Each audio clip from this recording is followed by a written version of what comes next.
This is a Film Stories original podcast. We made this. Welcome to the Starlight Ballroom. Hey!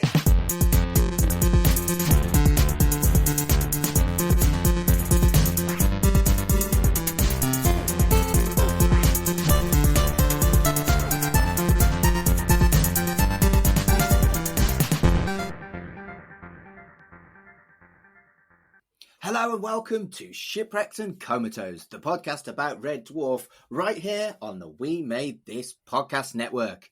We are deep into our specials between Series 4 and Series 5, and we are doing something even crazier than usual. We are doing 7 episodes in 7 days. Which lunatics are joining me in this journey? First up, hello Carl. Hello! How are you doing there, everyone? And also, hello, Colin. All right. So what we've decided we're going to do is rather than do one episode covering the Smegazines, we're going to do the first 7 issues, one by one, episode by episode, day by day, for an entire fucking week. It will either be brilliant or shite. I like how we're phrasing it as, we've gone crazy. Do you know what we're going to do? We're going to do some reading. No, it's more the daily podcast thing than reading thing. That we're recording over a matter of months. Shush! Don't fucking open the fourth wall or whatever the fuck it is. Don't ruin the magic. Don't ruin the magic. Thank you. Don't ruin the magic. Rude, Colin. Bad start. So we're going to have a brief chat before we talk about issue 1, about the Smegazines in general, which probably should have been the only episode we did, to be fair. But fuck it. So the Smegazines started in March 1992. It was February 1992. Magazines are always dated the month after they come out. Yeah. As if anyone was going to fucking check that. No, it's important. It's particularly important for my Red Dwarf origin story. Okay, fine. The first magazine was dated March 1992, but apparently it came out in February. I look like a right bellend, Colin. You do anyway. It's fine. They're used to that. Oh, good point, well made. So, yeah, it was released at the pricely sum of £1.50. And, I mean, you'd struggle to get a pot noodle for £1.50 these days. I don't even think the Beano is £1.50 or less these days. Oh, No? Yeah, you're right. No, it's much more than £1.50. I think it was a lot more expensive than the Beano at the time, because I was a regular Beano reader back then. And I think the Beano was 45p at that point. Yeah, I grew up in a newsagent's, and that's where my first experience of this magazine was. And yeah, at the time it actually seemed expensive in comparison to, because it looked like a comic. Yeah. So it did seem expensive in comparison to some of the others. So what I'm actually going to do is I'm actually going to look at a little inflation converter, and see how much that would be now. Good plan. £3.17. Bloody hell. You know what? That's cheaper than some magazines are these days. It's cheaper than all fucking magazines are. That bargain. I don't know with this one, for what you're getting, I don't know if I'd pay £3 plus. As a 10-year-old, I was pretty happy with it. Yeah. So let's talk about our background with this magazine. Did you read this as a kid then, Colin? I did. I bought it from issue 1, which completely destroys what I thought my start with Red Dwarf was. You mean the start that you've already documented in your first episode? Exactly. I was convinced that the first episode of Red Dwarf I ever watched was Back to Reality at the end of Series 5. But then I distinctly remember buying issue 1 of this magazine. It's like one of those JFK moments. I remember the exact place I was when I bought it. There's a post office in New Hedges near Tenby in Pembrokeshire, near where my nan lives. The post office is owned by my step-granddad's brother. and I was in there it was February half term 1992, a month after my 10th birthday, and I was already massively into Red Dwarf because I was desperate to get this magazine. Mate, wibbly wobbly, timey wimey, what have we done? So what that means is that as Series 5 didn't start until 2 or 3 weeks after this issue was released, I must have seen Series 4 before. So I don't actually know what my first episode of Red Dwarf was, but it would have been one of the Season 4 episodes, not Season 5, as I'd always thought. And it has blown my fucking mind. So, Carl, you lived with your parents who owned a newsagent. Did you get to have a free read of this magazine? Oh yeah, my dad would occasionally sort of see things on the publications he could order in, and if he saw something that he thought I'd like, he would bring it in. And I distinctly remember him handing this to me, going, "Here you are, there's a magazine about Red Dwarf," because he knew how much I liked Red Dwarf. But I only got in on the start of Volume 2, because there's 2 volumes of this magazine. Yeah. So a lot of these ones that we're going to be reviewing to start off with, I never read. I'd stopped by that point, so we've got a nice balance there. But I remember, because Volume 2 is gearing up to go into Series 6, and so I'm the same as you, Colin, is that I started in Series 4, so it was quite interesting sort of reading about what was going to be happening in Series 6. Obviously no internet then or anything like that, Yeah. so we didn't have anything going on unless Craig Charles turned up on Pebble Mill or Wogan for 5 minutes to talk about the new series. Mate, those deep cultural references, Pebble fucking Mill. Damn. Well, he used to be on Wogan a lot, Craig Charles. He used to do his poetry. Yeah. So I never read the fucking magazine. Not a single issue. So this is my first encounter with them, which is bizarre. I was obsessed enough to buy the shit single of Tongue Tied, but I didn't buy an issue of this magazine. What was wrong with me as a child? I genuinely don't get it. Why would I buy that single, be that dedicated a fan, but not buy the magazine? I was buying Doctor Who magazine around this time. I think it probably depends on whether your local newsagent had picked it up. Because I had to get it ordered in after the first issue for my local newsagent to get it. And he stopped getting it after the end of Volume 1. So I never got any more. Yeah, that used to be, I mean, this is going to make us all sound dated, but that used to be a pretty big thing, is ordering in stuff just for customers. Like, oh, I want, PC Gamer or something technical, or a fishing magazine or anything. And when growing up in the shop, we'd order in just one for that person. Yeah. Rather than put it on sale, because 9 times out of 10, it'd be something that we just wouldn't sell. And I think that'd be the case with the Red Dwarf magazine, is get one for me, and then nobody else that we could think of would probably have bought it. Yeah. So for me, that culture, it was only for part works. So, for example, as a kid, I collected Real Life Crimes, which was a fortnightly fucking... Stop laughing! Just the way you said you collected, you've got a list of crimes that you'd gone around the country committing and you were collecting them. No, the publication was Real Life Crimes. Okay. One of those ones that's released for like 10p with a free gift. And then the second issue, you get the binder. And then the third issue, you get another free gift. Yeah. And then after that, they don't stock it anymore. What were the gifts with Real Life Crimes? Was it like a crowbar? No, there was a fucking dagger, a candlestick, a revolver. No, it's a binder, you fucking idiot. What do you think it was? I think I remember that one. Did it have like a black cover on it, and then it was always like a square picture of whoever the issue was about in the middle? Yeah. Yeah, I remember that one. My granddad used to collect those. So why the fuck did I collect Real Life fucking Crimes? But I didn't. Why didn't I get this magazine? I was an odd child and I'm an odd grown-up, but this is flummoxed me. I was going to quote you then on what you called Colin in the Tongue Tied episode, which is, "You're an odd soul." think we all are in our own ways. Yeah, very much so. Would we really be doing this if we weren't? Podcasters, they're all fucking weirdos. Well, that's why I get on with them, I think. Yeah. So Fleetway, the company that produced this, are long gone.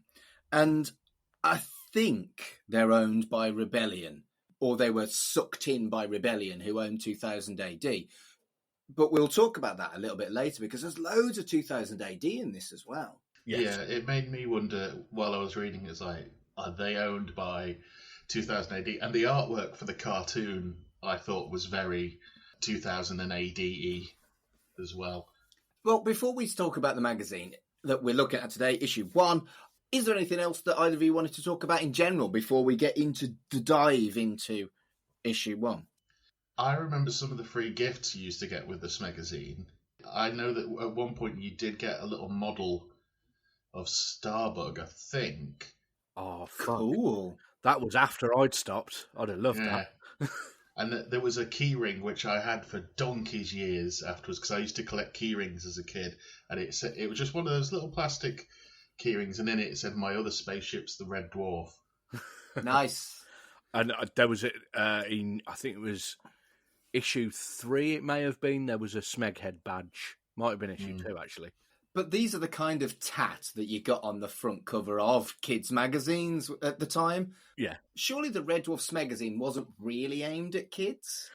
Well, it said not for sale to Smegheads. It didn't say anything about age. However, there was a later issue that I think we might come to later in the week where it did get questioned whether I should be buying it as a 10-year-old. Right. I think in this first one, and I think we're going to probably mention this as we go along, this first issue, I think, is trying to find its level, because there's elements in it which are, for the fans, which it's presuming are in their teens and above, and then there's bits of it which I think are just aimed at get the kids in, if you know what I mean. And I think it takes I don't remember when I read it back in the day feeling like this was aimed at me as a kid, but more as a fan. But these first early ones, I don't think it knows exactly what it is. Yeah. I think we're into the quintessential problem with Red Dwarf that we have touched on in the past. We were all kids like 10, 12, watching something that we felt was a little bit older for us, but we still loved. And that has carried on. There are now younger fans that Kurt and I encountered at the Hollycop convention online. But how edgy can it be if they know that kids are going to be involved in this? Yeah. So, Smeghead, I wouldn't say Smeg in front of my mother as a kid. So, that was a naughty for me. I was watching something where they said Smeg all the time. And I can't remember if I've told this story before, but I used to swap videos with my maths teacher. And we started saying Smeg in maths. And he had to take us to one side and tell us it was inappropriate to use the word Smeg in mathematics. I can't remember if I've told that story before. If I have, I'm sorry. I believe you have, but it's worth telling again. There might be people that didn't listen to that episode. It's just like, it does kind of balance kind of precariously on the for adults, for kids thing. And the magazine was always going to struggle with that because the show did. Yeah. Yeah, I mean, in this issue, you'll see that there is obviously gratuitous use of the word Smeg and Smeghead, but there's also Goit and things like that in there. And I mean, it was clever how they got around it, especially in terms of the censors. It's sort of like, well, it's not a swear word. Look, there's even a range of kitchenware named Smeg that, so it can't be that bad of a word. I think it's not dissimilar to how for years British people got away with saying bollocks and wanker in public in America. Parents didn't really know that Smeg was a swear word.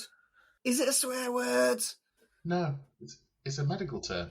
I believe there is, and this might be an urban myth because I can't remember if I've seen it or not, but there is an early episode of The Simpsons where somebody says wanker. But that could be just a thing that went round our school. There's definitely an episode of Mork and Mindy where somebody says wanker because a character's last name is Wanker. Only you would know about fucking Mork and Mindy, Carl. Do you watch any modern television? Yeah, sort of. But I think that came up on like some sort of obscure TV moments countdown in the sort of clips of that they wouldn't be allowed to shut it. And there was just this whole thing about Mr. Wanker is going to try and shut down the shop or something like that. And I just remember it purely because somebody says, "We will not bow down to Mr. Wanker." Oh, so childish, but that's Brilliant. what we're here for. This is another fucking tangent, but bollocks, we can do that. It's our podcast. Have either of you seen The Last Airbender? No.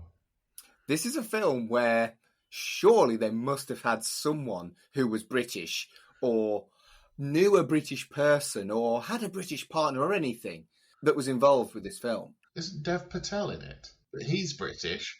Right, well, okay. If he's British, then he should have fucking known. Yeah. They literally call each other benders all the time.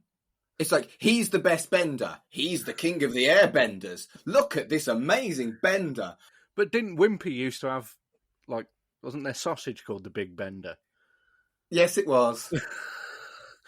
Which obviously was fucking hilarious in the 90s when we were less enlightened. I've just come up with a new name for my penis. And that's a daily occurrence. It was Ralph yesterday. And for the one first person listening that got that was a Judy fucking Bloom gag, go home and think about what you've done.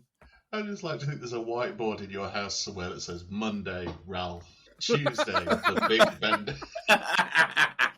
There is now.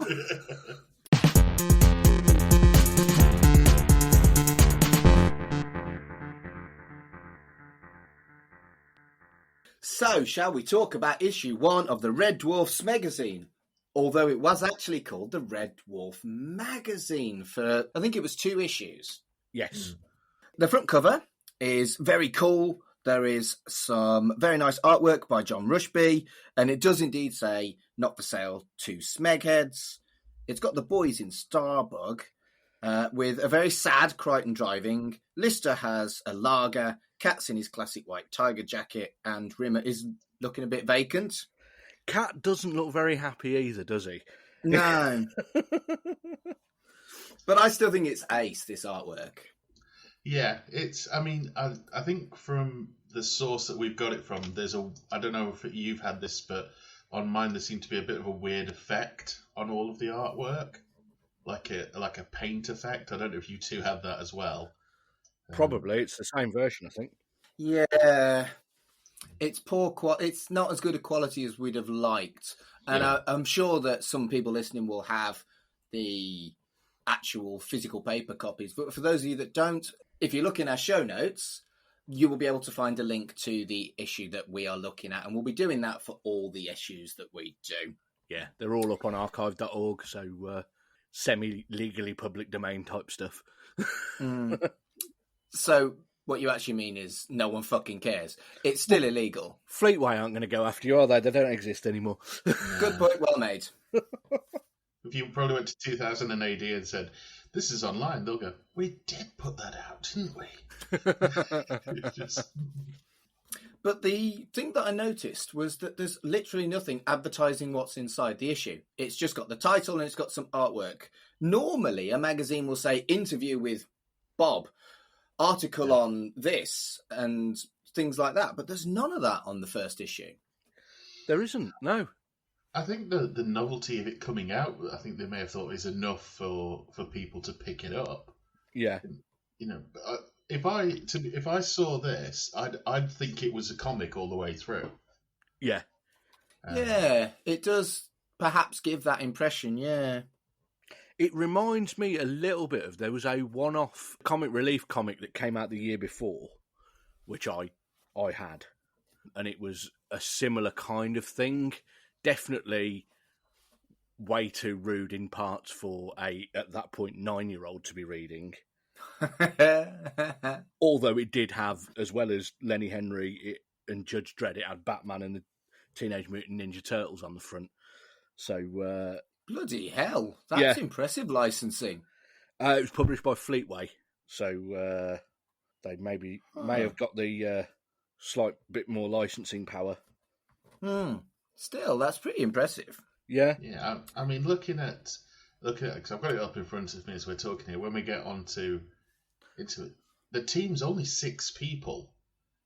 Yeah. And that to me is just like there's 7 people, including 2 artists and 5 actual staff. So that is not many people to be putting a magazine together. Yeah. And it's part of me feels like, because when I first read this, it almost felt like it had an element of a fanzine about it. Yes. This first issue in particular feels like a fanzine, I agree. In fact, looking at that intro page that you're looking at, there's no contents. And that seems amateurish to me. Yeah. Almost as if they hadn't quite decided what they were doing with it when they made that page.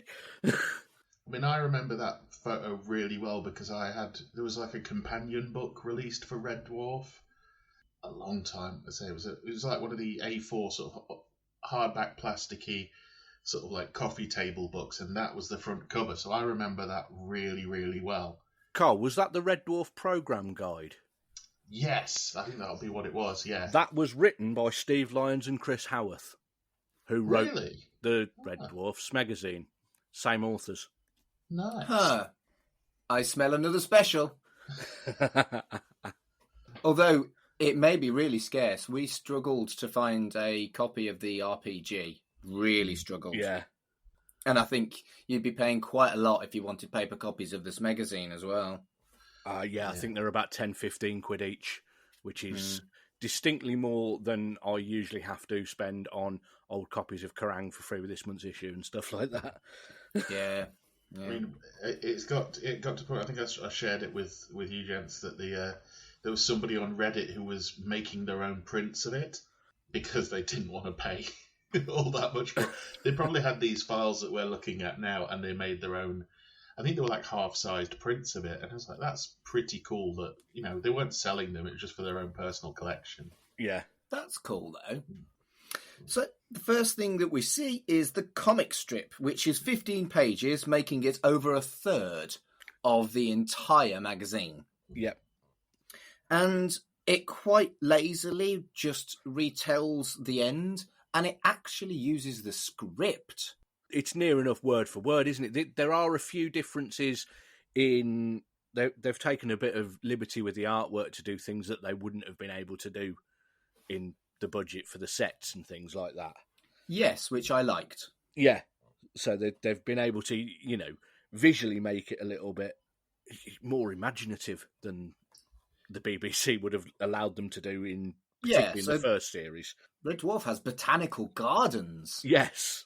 The main thing that stood out to me during this was, like I just said, the scutters. They almost look evil because they've got big silver bodies now with red glowy bits at the front. Yeah.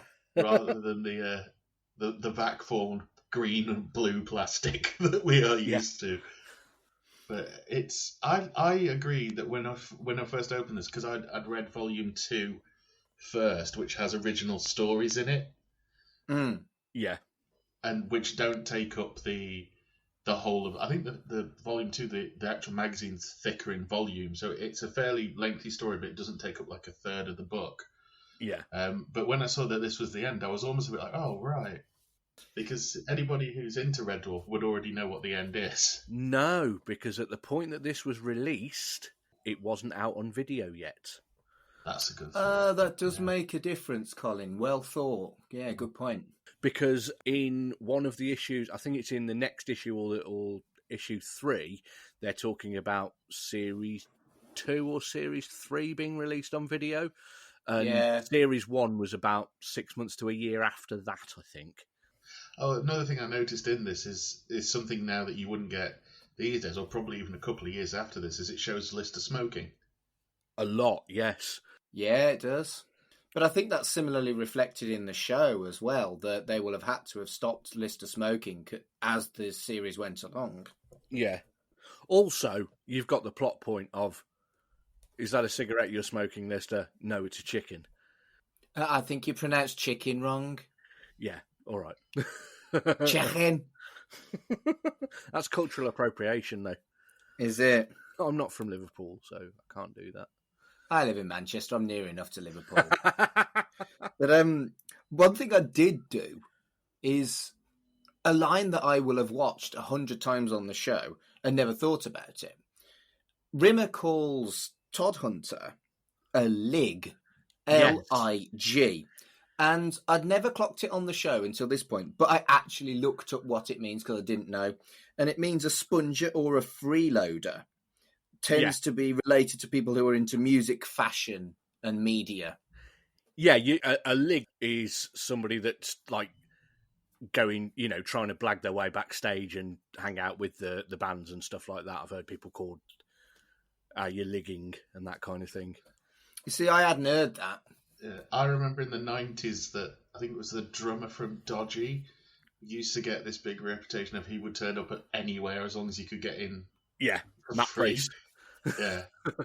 Right. And I remember hearing the term leg for that, yeah. Right, okay. And the other thing that I thought was worth pointing out was, as well as the botanical gardens, they went into like a thought bubble imagination of what Lister's farm would look like on Fiji. I thought that was lovely. And Grey Rimmer as a hologram, which was also really interesting. Yes, because I think they originally wanted him to be black and white, but obviously couldn't do that with the budget. They wanted that to show the holograms. So, yeah, they were able to do that in the comic. But I'm surprised it's not something that they tried when maybe they did and they just didn't go ahead with it, when they did the remaster. Yeah. Yeah, good point. That wonderful, wonderful remaster that we love so much. Love the remaster. So the next article is The Beginner's Guide to Red Dwarf. And there's a picture of the boys on Starbug. The one that's actually on our Twitter banner, if anyone is paying attention. And it's told from the perspective of Lister as the main character and gives us a summary of the characters. Yes. This is one of the really fanzine type bits. Because this bit sounds a little bit like what I would have written in for your homework while you're 10, you've got to write something about, one of the things you're interested in.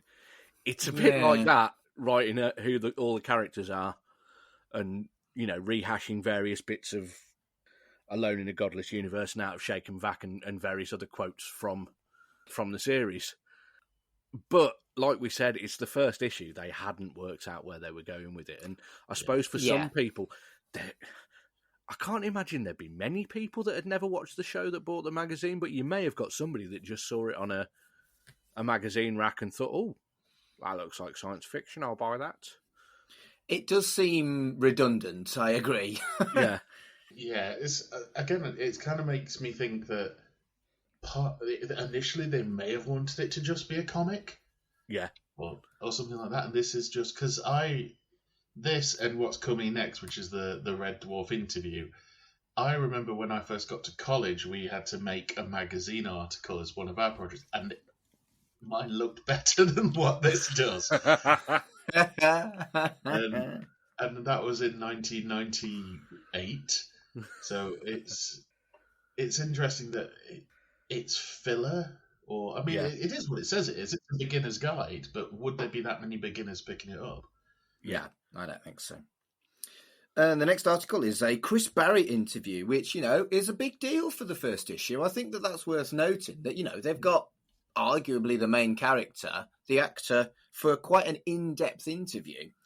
And it goes into his background about Spitting Image and how he actually left Spitting Image for Red Dwarf, which I didn't know.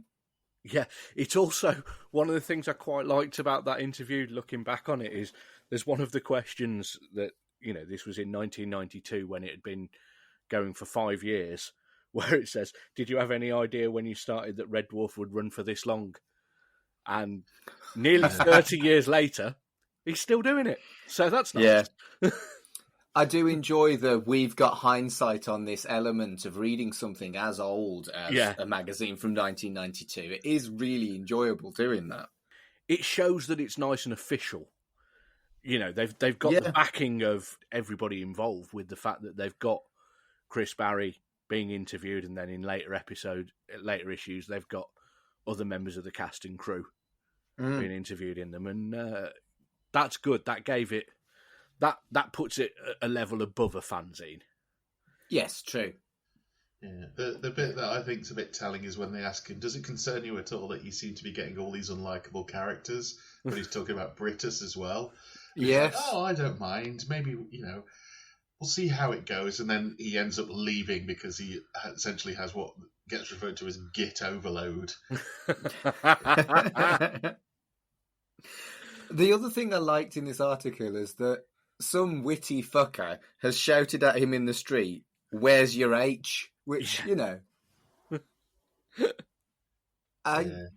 just really. Oh, it reminds me of, I think, it was not that long ago, Robin Williams. They asked him about winning his Oscar. And he said, do people look at you differently? He went, yeah, for about 2 days, people were like, well done. And then on the third day, I was like, hey, Mork.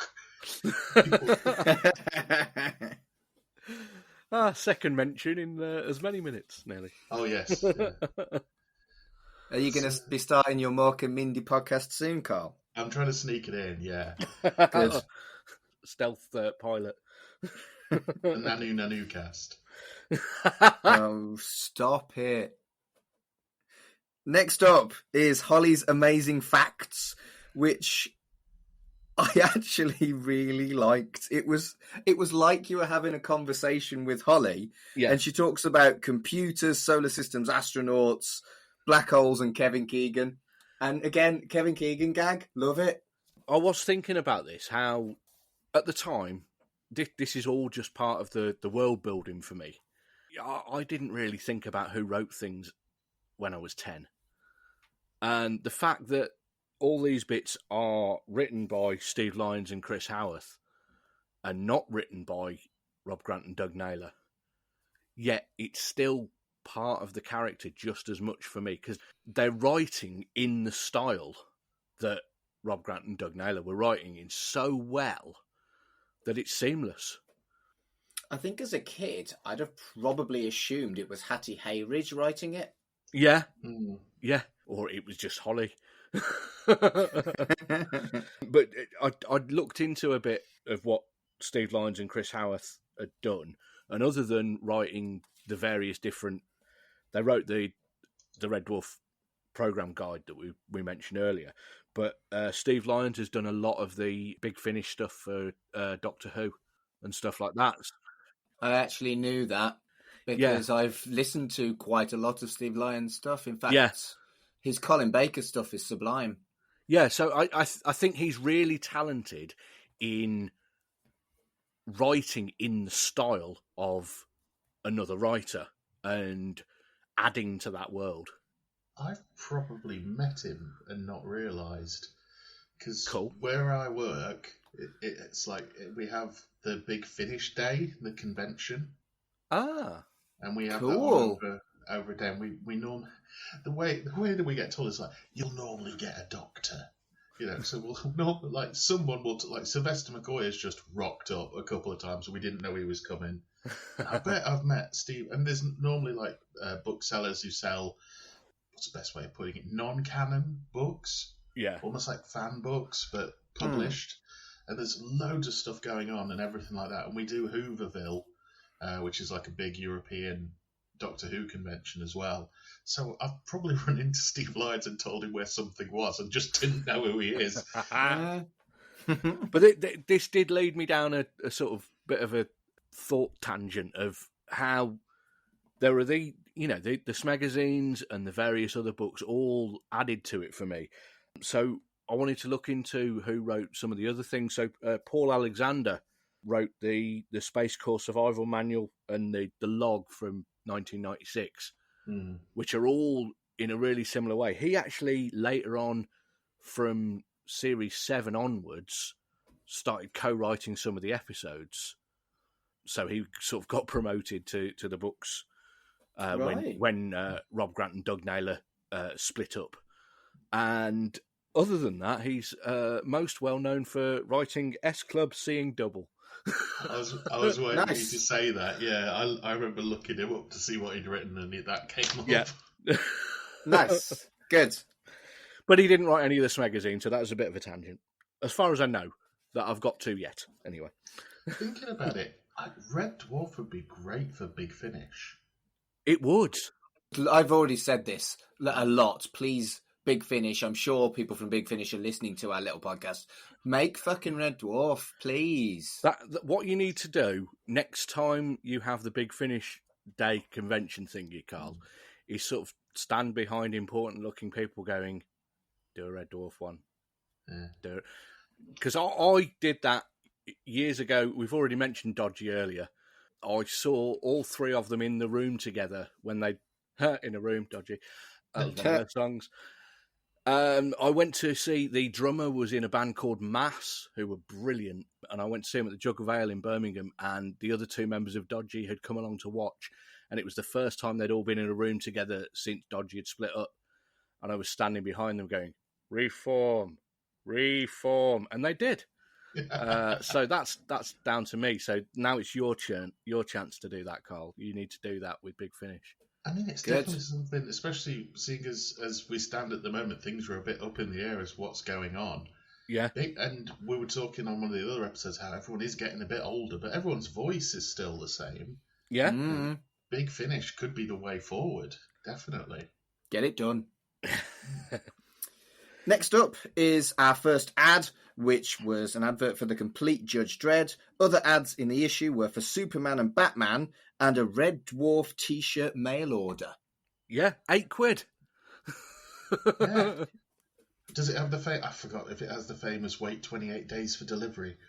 I think it does. Yeah. So, going back to the inflation calculator, £8 is only about £12.50. So Yeah. Bargain. Still a bargain, yeah. Massive bargain. I would totally buy a Red Dwarf t-shirt for £12.50. I did. I had the Better Than Life shirt, which I had ordered from either this one or the next issue. Was that the book cover? Yeah.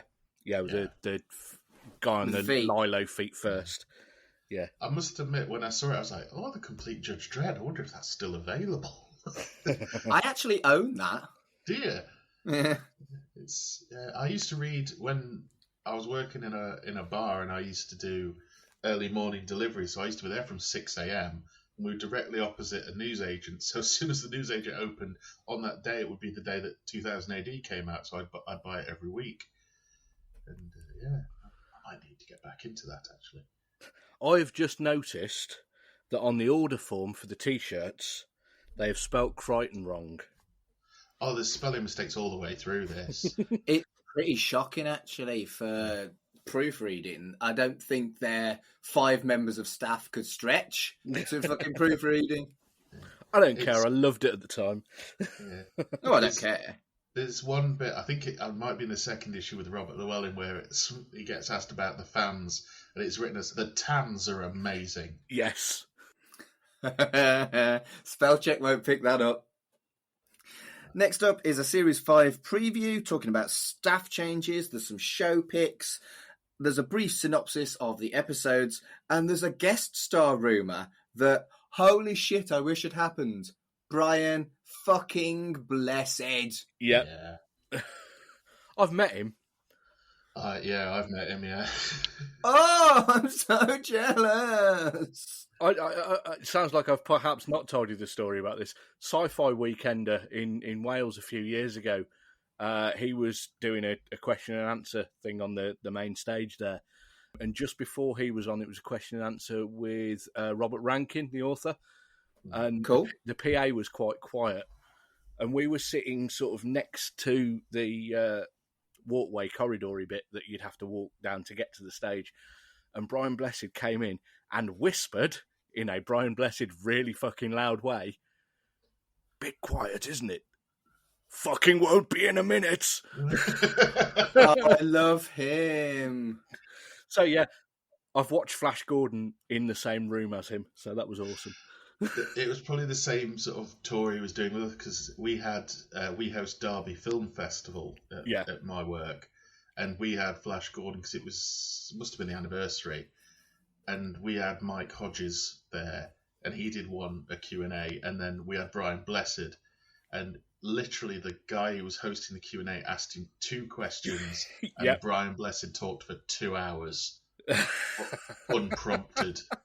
Pretty much. I love him so much. I want to be friends with Bryan Blessed. He starts telling stories about growing up with Patrick Stewart. And it's the television series you never knew you wanted. Yeah. Them jumping onto trains to get into London to go to acting class. Like Brilliant. a pair of thespian hobos. Amazing. Next up is a pin-up of the cat. And later on, there is a pin-up of Lister and Ace Rimmer. You've got to fill some pages, haven't you? Yes. It did smack of fill the pages with pictures. Yeah. I mean, maybe I'm being unfair, but I would say the only member of the cast that's noticeably attractive is Danny John Jules.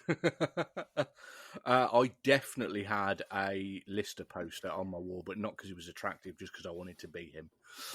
True, good point. I think a lot of my posters as a kid weren't pretty women that I was pretending I liked. Yeah, no, I some of the postery type pages from the Smegazines, I definitely had some on my wall when I was a kid. I absolutely remember that. Cool. So they were, they worked. They were what you wanted from a magazine. Yeah. Next up is Could You Pilot Red Dwarf? A quiz. And I got excited then it wasn't for the readers. It was like a questionnaire that Holly had given to the crew. And I really struggled with the fonts. They had 4 different fonts for all 4 members of the crew, and they were all basic fucking fonts from fucking Microsoft Word, and one of them was almost illegible. The cat's little handwriting one, yeah. Yeah. There were bits in that I still remember the jokes from it, though, because there's a bit where they have to complete the famous sayings. Yes. And, I've just always found it really funny when it's people in glass houses shouldn't throw, and Lister's answer is up. I like the fact that when it's which historical figure do you most identify with, Crichton says Robbie. Doesn't he, Robbie Yes. the robot? Yeah, it was good. And this is another great bit of world building not done by Rob Grant and Doug Naylor that it just didn't occur to me that they hadn't done. So yeah, this is, some of the bits in that quiz have stuck in my head as well as bits from the episodes. Yeah, and that's an experience I never got. Yeah. Cool. Next article is called Fixing Reality, and it's a weird-ass in-character interview with the creator of the Better Than Life game. Yes. And it weirdly, to me at least, felt like an almost legitimate interview about virtual reality. Yeah. My limited knowledge of science that, I don't have anything past GCSE level science, but I do, understand bits of quantum physics and stuff like that. And there are definite bits that seem to make sense.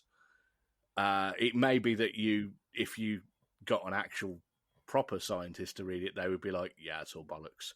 But it certainly sounds like it makes sense. Yeah. The text itself felt a lot darker and more dystopic than the episode, closer to the books, I thought. I've just finished reading Better Than Life again for the first time in 25 years. So I'm in that headspace at the moment, so it fit quite well. But yeah, it's definitely closer to the books. Yeah, the book's timeline is definitely a lot more adult, and this does fit right in with it. I was trying to think initially, like, is that a character we've heard of before in the books or anything like that? And it's not. It's just made up just for the magazine. Yeah, it is. Yeah. And that's quite creative compared to Beginner's Guide to Red fucking Dwarf. Yeah. Yeah, it's it's almost like, right, I get the feeling a lot of this stuff has been passed in front of Grant Naylor to okay it. And I think with them being kind of like, I think Doug Naylor was talked about once that he tried to read A Brief History of Time, that they would look at this and go, yeah, that. and they really like this is almost a thing for them more than for anybody else. But I mean, this character does come back. He comes back in the next issue. Yeah. But I remember when he gets to volume 2, I do not remember this popping up, so I think it might get dropped quite rapidly. Yeah, I don't think it's after the first 2 issues. I think it's only the first 2. But I still quite liked it because, yeah. Well, there's one way to find out, and that's be dumb and do 7 fucking episodes in 7 fucking days. Next up is a caption competition, and bearing in mind that this is before Quarantine aired, it's a picture of Rimmer in a dress with Mr. Flibble, and I think that's pretty cool, actually. Yes. There's no photos, though. No. I'd completely forgotten that, we wouldn't have seen that yet at that point. The next page is the Red Dwarf Fun page, which is basically a collection of dumbass-themed satirical puzzles, which includes a fish crossword from the cat and why lying can be fun by Crichton. I fucking loved this. Yes. Yeah. I howled with childish laughter at the ridiculous humour of this bollocks. It was wonderful. Yeah, I laughed quite much at the crossword. I actually tried to do the crossword, then I realised that it was all fish. Yes, the clues are across 1 cod, herring, haddock, kipper, It's brilliant. trout, salmon, samrel? That's like a hybrid of salmon and mackerel. Good. And dinner. I loved it. I've got nothing else to say about it. I just fucking loved it. I found it really funny. It was my kind of humour. Yeah. I like the fact that there's a bit of a nod in there. When Crichton's lying can be fun, you've got the different ones. The answers are things that are in the episode, which is, a small off-duty Czechoslovakian traffic warden. Yeah. The third one is a large collection of Doctor Who fans wearing scarves, dressing as Cybermen, and attending a convention at the University Hall. Savage? Fucking Yeah. savage? I've seen a few. I don't know if it's been a long-running thing, but because I read Reddit a bit, and I am on a Red Dwarf Reddit. Somebody made a bit of artwork of the TARDIS with a scutter spray painting Smeghead on the side. Nice. And there is a TARDIS in one episode. I think it's in series 4 actually. There's a little TARDIS hidden when Starbug comes out. You can see a TARDIS. Good grief. Yeah. So I don't know whether it was like a bit of friendly. I can't even say friendly competition because I don't think Doctor Who was on the air at this point. Yeah, no, I think it was the years between. Doctor Who finished in the late 80s and the film was in 1995, so you're absolutely right. Doctor Who was not on the air at this point. So it was after Sylvester McCoy had finished. Yep. 1989, but don't quote me on that. I used to have the DVD of that on because that was the first one I ever saw. It's got Hale and Pace in it randomly. It does, yeah. They own a shop in the first episode of Survival, which was about cat people from, I think, Mars.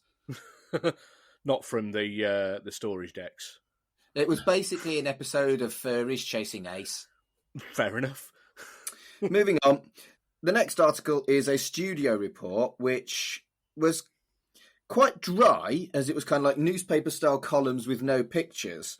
But in my notes, I've just put, I'd have loved to have been this reporter. Yeah. Yeah. I thought it was really, really interesting. And it had got a couple of cool bits of behind the scenes telling you how, like the way you got everyone rehearsing, but Crichton wasn't able to rehearse with them because he was off putting his face on and everything. So they actually had, there was just another person there. It was actually a woman was doing Robert Llewellyn's lines. And I thought that was quite interesting how it, I hadn't really thought that maybe they'd be rehearsing their lines right up until just before they go and film it. But that makes sense because that'd be a good time where everybody's around to do it. It's definitely another strong article, yes. Yeah. Yeah, there's a bit where they sort of go, we managed to speak to Rob Grant for 30 seconds before he's whisked off for an urgent meeting with Juliet May. Now, knowing now what we know about how well Juliet May adjusted to directing Red Dwarf, that could just be something that that reporter was not privy to at the time, but you could see hints of it knocking around. Next up is the Test Your Red Dwarf Knowledge quiz. And gentlemen, it is time for us to compare our scores. There was a pretty tough section and a complete and total bastard section. So, how many did you both get on the pretty tough? Be honest. Pretty tough. I got pretty much all of them. I got 9 out of 10. I was quite pleased with myself. I felt quite... my smug mode was engaged. Which one didn't you get? Can't remember. I did the same. I got 9 out of 10. And how about complete and total bastard? I think I got 5 of these, which annoyed me because I would have got all of them, 25 years ago. I only got 3 out of 10. I think I got about 3 or 4, yeah. The amount of time I used to read this exact magazine over and over again and memorise this kind of thing is a bit unfair on you two. Yeah. So that's it. The next issue, we'll get a Robert Llewellyn interview, another comic strip, readers' letters, Rimmer's diaries, and another next issue advert. I didn't realise that joke until you just said it. It's a good gag, isn't it? Yeah. I mean, that's why I bought it. That's why I got the next issue, to find out what was in the issue afterwards. Yeah, it's a bit meta, but go for it. Just thinking about it, there's the advert on this page for the T-shirts like we mentioned before, but there's one T-shirt on there that's not mentioned, which I do remember popping up a couple of times, which is the "Let's get out there and twat it." Yes. Yeah. And that shows that they were maybe aiming it for a bit of a younger demographic, that wasn't on there. Yeah, potentially. I remember explicitly being refused that T-shirt by my mother. Yeah. I had the Better Than Life one that I mentioned before, and I had the Ace Rimmer Smoke Me a Kip, Robbie Back for Breakfast with nice. the tour dates on the back, Infinity World Tour. The only one I had of all the T-shirts wouldn't have been available yet, obviously, because it was the Gunman of the Apocalypse one. Yeah. Yeah. So, for me, I thought that was a quite solid, if a little bit rough around the edges, first issue. What did you two think? It's definitely finding its feet, I think. Yeah. There's stuff there that they're just... It's almost like a work in progress. They're throwing stuff out there to see, like, do you like the stuff about, maybe bollocks quantum physics? Or do you like, do you want to keep it with the comic? Or do you want more backstage information? Do you want us to do more in character stuff? And, I think they're kind of just sort of going from there, really. Because I've seen where it goes to with Volume 2, and it does come on kind of leaps and bounds from this. So, yeah, it's definitely interesting to see how it started, especially, and realising that it's only 6 people is, it's an incredible amount of work for 6 people to do on it. Yeah. Monthly basis, yeah. Yeah, I mean, I absolutely loved it at the time. Got loads of nice nostalgia vibes from reading it again. Even more so in there's a bit in the next issue that was absolutely, completely, wow, I remember that so much. But I'll get to that tomorrow.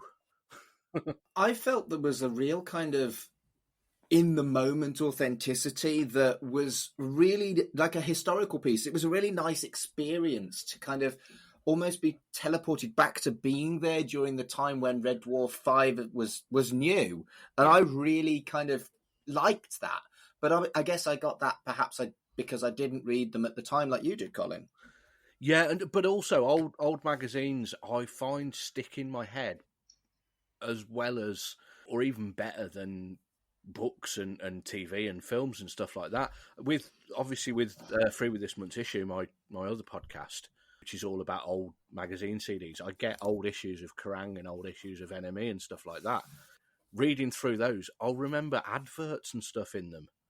And I'll remember it absolutely vividly from 25, 30 years ago. And I don't know why I can't remember what I came into the fucking room to do, but I can remember a NatWest Bank advert in an issue of Kerrang from, 1998. It's mental. And this gave me the same kind of vibe, but this was earlier. I need to get some old issues of the Beano, because that was I was reading that at about the same sort of time as this. Let's not do the Beano podcast, though. No. 60 plus years of the Beano. Shit. Yes. So, gents, favourite and least favourite articles? Colin? I think my least favourite is probably the comic, Okay. because it just, looking back at it now, seems a bit redundant. But at the time, like I said, I wouldn't have known the end yet because it hadn't come out on video yet. Actually, no, least favourite's Beginner's Guide to Red Dwarf, because that's completely redundant. Yeah. And then I think probably my favourite bit would be, I really like the Could You Pilot Red Dwarf? Because I like the way you've got all of the characters reacting as I perceive that they would have done in the show. How about you, Carl? I agree with the beginner's guide being sort of my least favourite bit, but I don't know if part of that is because I know it already. If I've been picking it up for the first time, and maybe because as we've spoken about before, there's a lot of backstory in Red Dwarf. Yeah. You know, they have managed to get it into essentially half a page, but for me, yeah, that was probably my least favourite bit. My favourite bit, I do enjoy the comic, to be fair, even though it's something that I know inside and out now, but my favourite bit for me is the Chris Barry interview. Just sort of him chatting about... I always like to hear about him talking about other stuff he did as well, especially the earlier stuff, like the Jasper Carrot stuff he did, because I'm a big fan of Jasper Carrot. And the spitting image stuff was interesting as well in there, definitely. Yeah, I always think that out of all of them, because they'll all get tarred with the brush of, it's the guy from Red Dwarf. I think Chris Barry, it's almost the most unfair to do to, because he did so much stuff. And then when he kind of hit that Red Dwarf line, it became he didn't really have as much time for it. Yeah. And he ended up doing sort of Dwarf and Britus. And then after that, it kind of, I don't want to say didn't recover, but, then he went into stuff like A Prince Among Men, which is terrible. But seeing him pop up in stuff like, it even mentions it here, he pops up in stuff like Filthy Rich and Cat Flap, which I loved. I didn't watch it until years after it was broadcast, but him popping up in that, he popped up in Blackadder, which I thought was, I sort of cheered when I saw him pop in that. Yeah, it's the Scarlet Pimpernel episode, and he pops up as a prison guard. He has one of the best lines in it. Yeah, but that's my favourite bit for me. The sort of the Chris Barry. I've even watched his stuff about massive engines, and I don't give a toss about engines, but he makes it interesting. No matter what size they are. Yeah. I'll tell you what, just quickly, I was so happy when he got the role in Tomb Raider. Because I was like, the Americans are going to see Chris Barry and they're going to want Chris Barry to do stuff. And didn't happen. No, but apparently I didn't see the sequel, but apparently he does get a scene where he gets to kick a bit of arse, which is like, yeah, he must have loved that after playing like Rimmer and Britus for 15 odd years. True. So for me, the least favourite, it is 3 for 3 on the introduction to Red Dwarf. But my favourite by a long way was the Red Dwarf fun page. I howled. I also really enjoyed Holly's amazing facts. And I couldn't like the Could You Pilot Red Dwarf quiz because the fonts were so fucking irritating.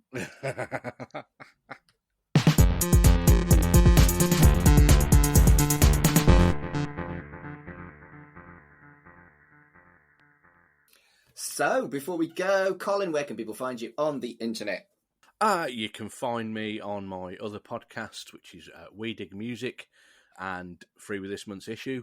You can find them by searching for their names in podcast apps. You're listening to a podcast now, so you know how to do that. If you want to find them on Twitter, there's at this month's issue or at We Dig Music PCast, or my Twitter is at Mogwai Fear Satan. And you can find both of the podcasts are also on Instagram and Facebook and, everywhere else. Carl, what about you? Well, I host a couple of different ones. I host Cerebral Jukebox, where I talk about songs that get stuck in people's heads. Obviously, I'm on this one with you. Are we talking about the one that's soon to be coming out? Or why not? So I'm going to be one of the co-hosts on Did You Ever Watch, which is a new show which I think all of us are going to be on. It's sort of like the Red Dwarf guys are breaking away a little bit and doing some television outside Red Dwarf. And I'm really, really looking forward to that one. We're going to talk about some of our favourite series that may have been forgotten about over the years.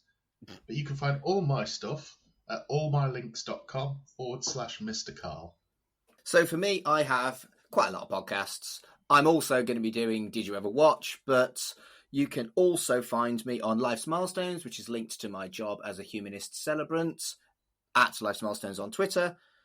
I'm also on Right in the Childhood, which is a podcast where two nearly millennials kind of sort of basically rose-tinted glasses and not rose-tinted glasses look at each other's kids' telly from yesteryear, at RITC Pod on Twitter. And I also do a podcast outside of the We Made This podcast network called Ink Stories, which is a podcast about the stories behind people's tattoos, at Ink Stories Pod on Twitter and Instagram. So thank you for joining us for this first of 7 in a week episodes of Shipwrecked and Comatose. And until tomorrow... Smegazine. It's like magazine, isn't it?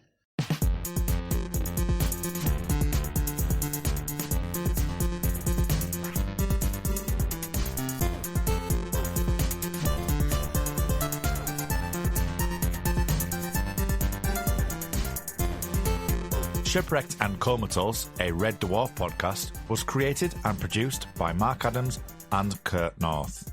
You can find us on Twitter at Red Dwarf Pod, and we are part of the We Made This podcast network, which can be found online at wemadethispod.com or on Twitter at wemadethispod. Hello everyone, this is Tony, Network Chief of We Made This. As you know, our podcast network brings together a brilliant assortment of talent who talk about all kinds of pop culture content, such as the episode you just listened to. We're not going anywhere, but we'd love to keep the lights on for even longer if you're able to support our network on Patreon. For just £2 a month, you get your name in lights and the satisfaction of knowing you're helping us produce more great audio. And for £3 a month, you'll get your name in lights, but you'll also get access to an exclusive bi-monthly podcast from the We Made This talent pool on podcasting, pop culture, and, well, you tell us. We'll take your suggestions. For less than the price of a coffee per month, you can help keep We Made This going. Just head to patreon.com/We Made This. That's patreon.com/We Made This. And get the ball rolling. Elsewhere on We Made This. Real Talk, the We Made This movie show. I watched Rabid Grannies on YouTube for free, and it's got hundreds of thousands of watches. And these are things that they've already made their profit from. So these old films, the Troma just stuck them all up and made some extra money off them, and bravo, because they weren't making money from these extortionate eBay sales, but they made money from the free views on YouTube. So I think that's ace. I think bringing those ludicrous films to a new generation, or indeed an old generation who don't want to pay insane amounts, is nothing but a positive thing. Yeah, exactly. Yeah, I didn't know about that. We dig music. I need to be very careful this month who I slag off. In the 1968 episode, I slagged off Nick Cayman, and he died. Did you fucking kill him?